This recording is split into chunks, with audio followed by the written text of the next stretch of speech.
Before moving towards the embedded system, let me tell you first what actually a system means. System is basically an arrangement or way of working. As we all know, जैसा कि हम सब जानते हैं, एक system क्या होता है? सिस्टम हमारे पास क्या है? एक अरेंजमेंट है या वे ऑफ वर्किंग है, जो कि हमें बताता है या बेसिकली कि हमने कितना ऑर्गेनाइज हो गए या कितने सीक्वेंस में हमने कोई भी काम करना है। तो एम्बेडेड सिस्टम बेसिकली हमारे पास क्या है? एम्बेडेड सिस्टम कह लें something that is attach to another thing और can be a part of large system. Embedded system basically by definition you can say is a combination of computer hardware and software designed for a specific function. Embedded system may also function within a larger system. The systems can be programmable or have a fixed functionality. जो embedded system है वो larger system के लिए काम करते हैं, जो कि programmable भी हो सकते हैं या फिर उनकी functionality fixed भी हो सकती है. For example, ये जो satellites का system होता है या किसी भी area की आपने वेदर फोरकास्ट कोई भी इंसिडेंट कहीं पे भी ऑकर हो रहा है तो आपने उसके बारे में जानना होता है, तो उन सबके लिए एक सिस्टम सेटल डाउन किया गया होता है.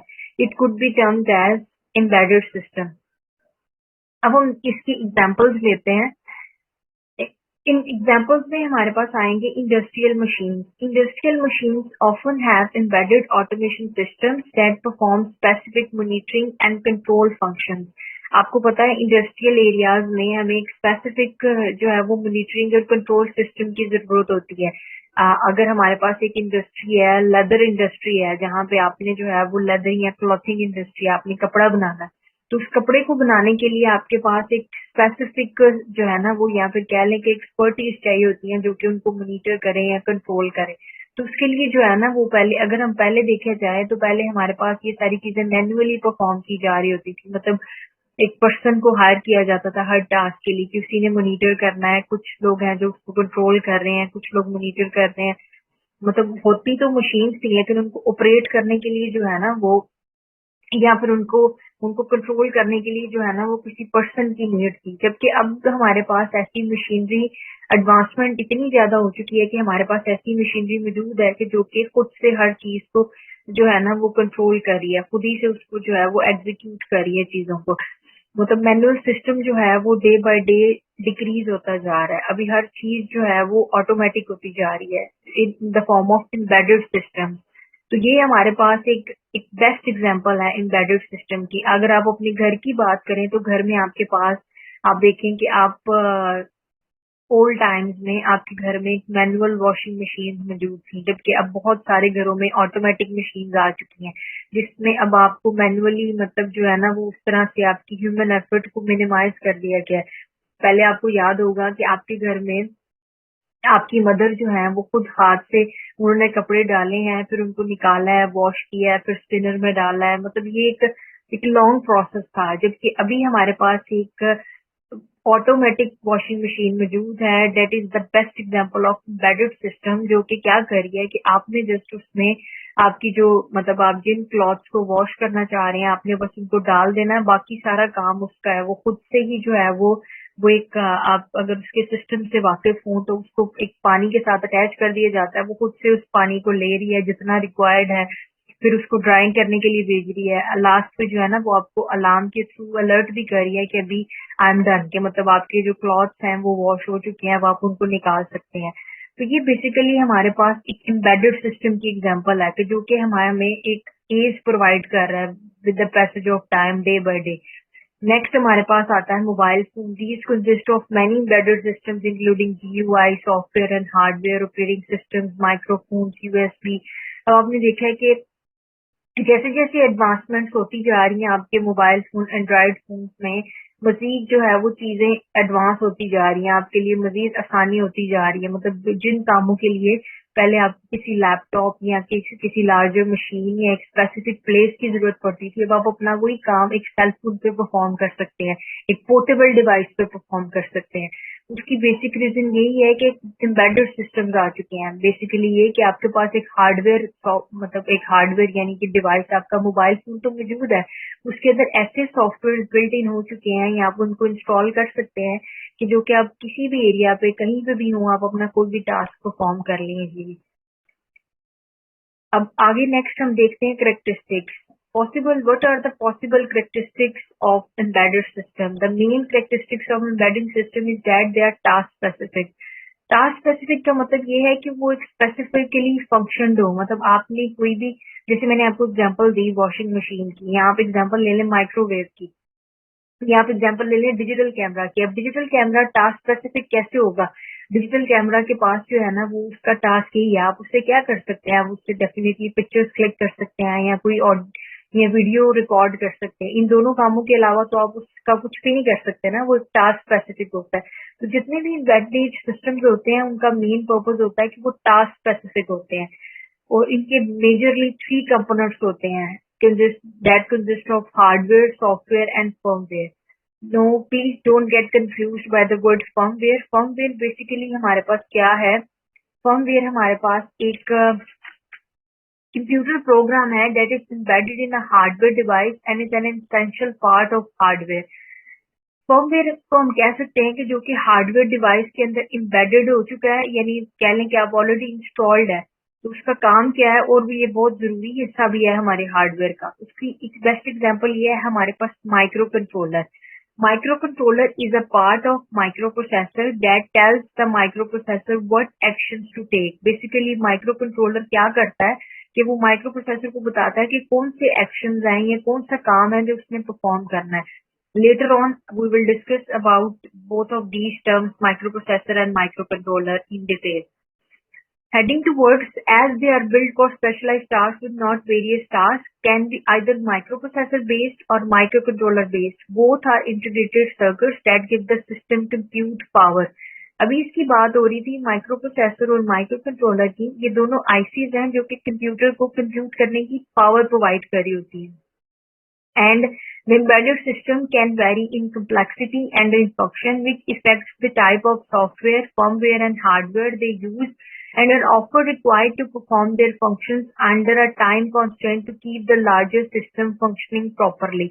अब ये टाइम कंस्ट्रेंट भी होता है और टाइटली कंस्ट्रेंड भी होता है। Tightly constrained means here that it must have the low cost and a fast performance. इसकी परफॉर्मेंस हमारे पास बहुत फास्ट होनी चाहिए। As we are living in the fastest era, हमें हर काम की इतनी जल्दी होती है कि हमारे पास इतना टाइम नहीं है कि हम सोचे भी कि हमने यहाँ पे वेट करना है ज्यादा। ये हमारी हर पर्सन, हर यूजर की नीड होती है कि उसने हर काम जो है वो जल्दी से परफॉर्म करना है। तो इसीलिए जो है ना वो हमारी कोशिश होती है कैसा सिस्टम बनाया जाए, हमारे पास एक ऐसी एप्लीकेशन हो कि जो कि हमारे काम को जल्दी परफॉर्म कर दे कम टाइम के साथ। तो इसलिए जो है ना ये एक वन ऑफ द कैरेक्टरिस्टिक है एम्बेडेड सिस्टम की कि ये जो है ना इसकी परफॉर्मेंस बहुत फास्ट होती है।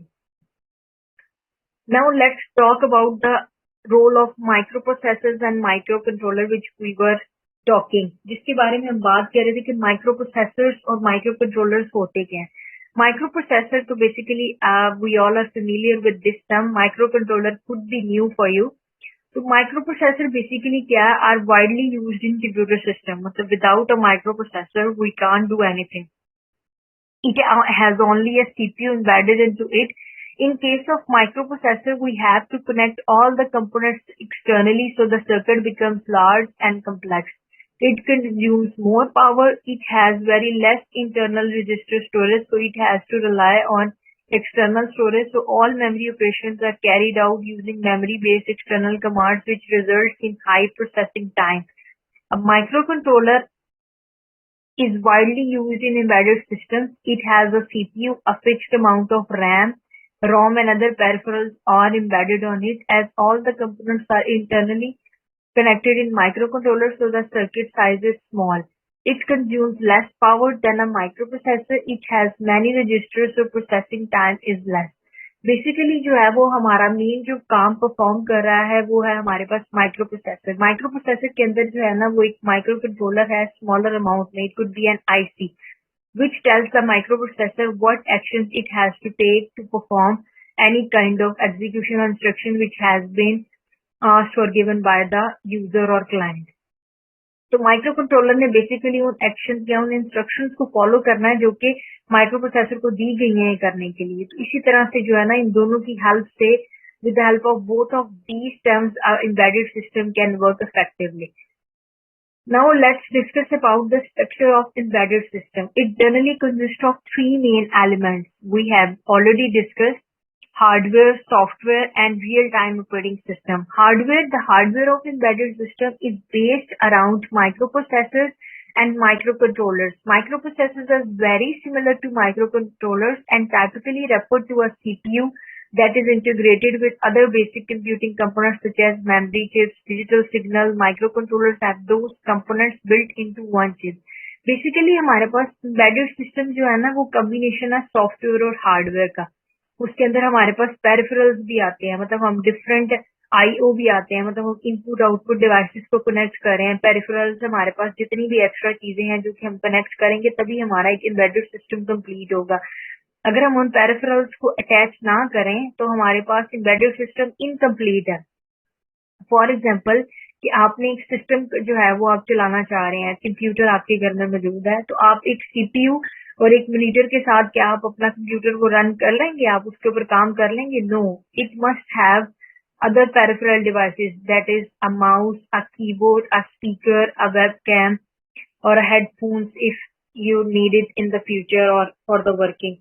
तो ये जितने भी पेरिफेरल्स होते हैं ये बेसिकली आपकी बेसिक नीड होते हैं, ये कंप्लीट करते हैं आपके एक एम्बेडेड सिस्टम को. So software for embedded system can vary in complexity. However, industrial grade microcontrollers and embedded IoT system usually run very simple software that requires little memory.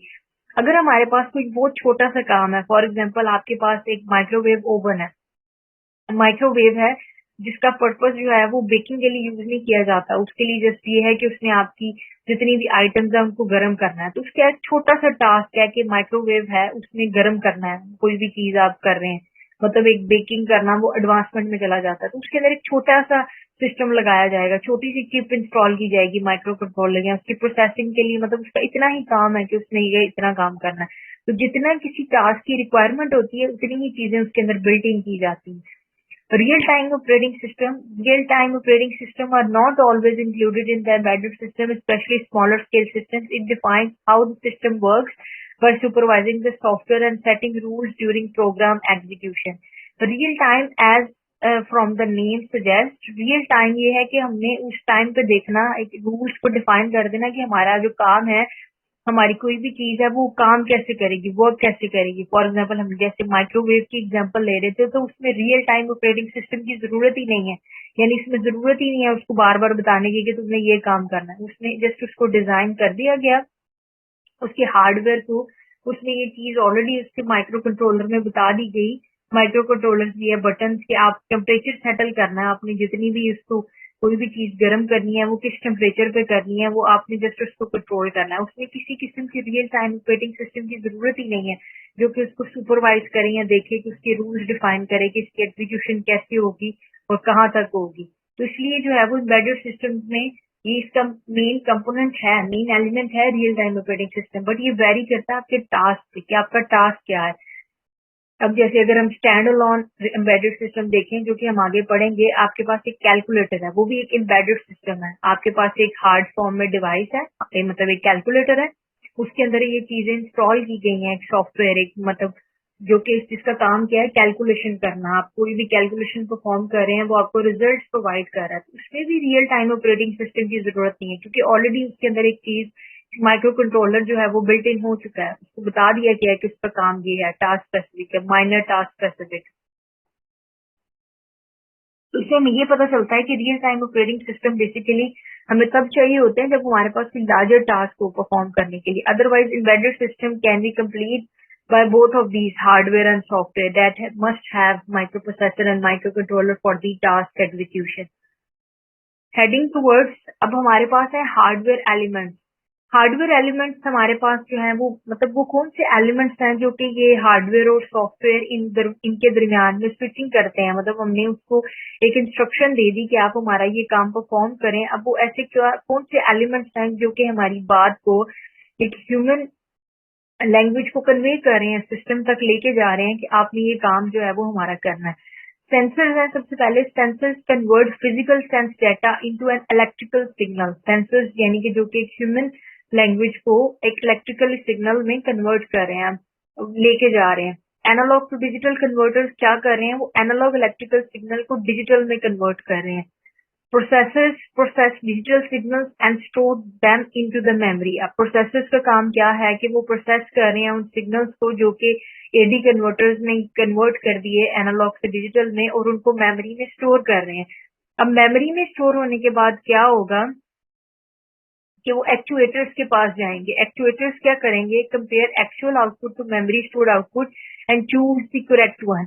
अब वो एक्चुएटर्स क्या करेंगे कि आपके आउटपुट को कंपेयर करेंगे और जो करेक्ट आउटपुट है वो आपको शो करवा देंगे या उसको एग्जीक्यूट करवा देंगे। Here is the structure diagram of embedded system. How does it work? The sensor reads external inputs. External inputs mean यानी जो यूजर एंड से मिल रही हैं, तो मैं उसको पेरिफेरल डिवाइसेस में उसको जो इंस्ट्रक्शन दे रही हूँ रीड करता है उसको। The converters make that input readable to the processors. अब जो कन्वर्टर्स हैं हमारे पास एडी कन्वर्टर्स हैं, वो क्या करते हैं कि उस इनपुट को रीडेबल बनाते हैं प्रोसेसर का। रीडेबल कैसे बनाएंगे कि वो उस एनालॉग सिग्नल को डिजिटल में कन्वर्ट करेंगे। डिजिटल जो कि एक कंप्यूटर लैंग्वेज है, बाइनरी लैंग्वेज में कन्वर्ट करेंगे। And the processor turns that information into useful output.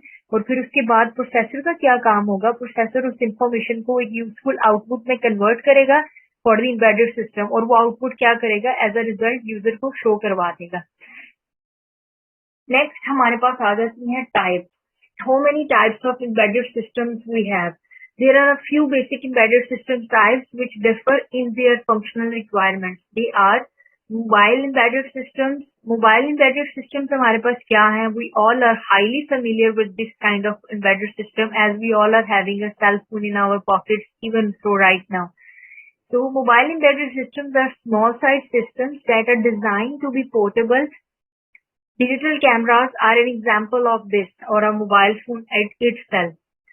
Network embedded system हमारे पास क्या होते हैं, जो कि एक नेटवर्क के साथ कनेक्टेड होते हैं to provide output to other systems. Network embedded system की हमारे पास मेजर एग्जांपल हो सकती है सीसीटीवी कैमरास। फॉर एग्जांपल आप जो है वो आप अपने ऑफिस में बैठे हुए हैं और आपने घर में कैमरा लगाया हुआ, और आप घर ऑफिस में बैठे हुए आप देखना चाह रहे हैं कि घर में जो है वो क्या चल रही है, वहां पे आपके एरिया में क्या हालात हैं। तो आप क्या करेंगे, आप उसको एक नेटवर्क के साथ कनेक्ट कर देंगे। तो आप घर बैठे अपने घर पे चलते हुए कैमरा को अपने ऑफिस में बैठे हुए सेल फोन के ऊपर आप देख सकते हैं उसको, सीसीटीवी कैमरा को अपने मोबाइल फोन नेटवर्क के साथ कनेक्ट करके कि basically what is happening inside और आउटसाइड द हाउस। नेक्स्ट हमारे पास है stand alone embedded system. Standalone embedded systems are not reliant on a host system. Like any embedded system, they perform a specialized task. However, they do not necessarily belong to a host system. Unlike other embedded systems, a calculator or MPP player is an example of this. अब standalone embedded system basically हमारे पास क्या है, जो कि किसी host के ऊपर rely नहीं कर रहे। Basically उनको कोई ऐसा person या फिर कोई ऐसा network नहीं चाहिए उसको access करने के लिए। They can work as offline also. जैसे जिसकी बेस्ट एग्जांपल आपके पास एक कैलकुलेटर है, मतलब कैलकुलेटर आप कभी भी किसी भी टाइम जो है वो उसको यूज कर सकते हैं। उसके लिए आपको किसी जो है वो नेटवर्क की जरूरत नहीं है, मतलब उसको किसी इंटरनेट सर्विसेज के साथ या किसी मजीद इलेक्ट्रिकली कनेक्ट करने की या किसी भी होस्ट के साथ कनेक्ट करने की जरूरत नहीं पड़ती। आप उसको स्टैंड अलोन खुद से एज अ यूजर उसको कहीं पे भी किसी भी टाइम यूज कर सकते हैं। नेक्स्ट हमारे पास है real time embedded system. Real-time embedded system give the required output in a defined time interval. They are often used in medical, industrial, and military sectors because they are responsible for time-critical tasks. A traffic control system is an example of this. Real-time embedded system क्या है? Real time जैसे कि आपको नाम से obvious है, real time यानी कि करंट सिचुएशन को कंट्रोल कर रहा होता है। अब आपके पास ट्रैफिक कंट्रोल सिस्टम है। अगर ट्रैफिक कंट्रोल सिस्टम में आपके पास उसकी ट्रैफिक लाइट्स हैं, ग्रीन, येलो एंड रेड। आपको पता है कि अगर उन लाइट्स को, जब वो ट्रैफिक कंट्रोल सिस्टम ना हो तो हमारी कंट्री में जितना ट्रैफिक का प्रॉब्लम है, तो उससे क्या होगा फिर कि आप एक्सीडेंट्स की जो रेशियो है वो बहुत ज्यादा हो जाएगी। एक्सीडेंट रेशियो ज्यादा होने की वजह से क्या होगा कि फिर जो है वो प्रॉब्लम्स डेफिनेटली बढ़ेंगी, डेथ रेशियो बढ़ेगी एंड लाइफ थ्रेटनिंग हो जाएंगी। तो इसलिए रियल टाइम एम्बेडेड सिस्टम में हमारे पास जो कि एक बहुत अच्छा रोल प्ले कर रहा है, हमें हेल्प आउट कर रहा है ट्रैफिक को कंट्रोल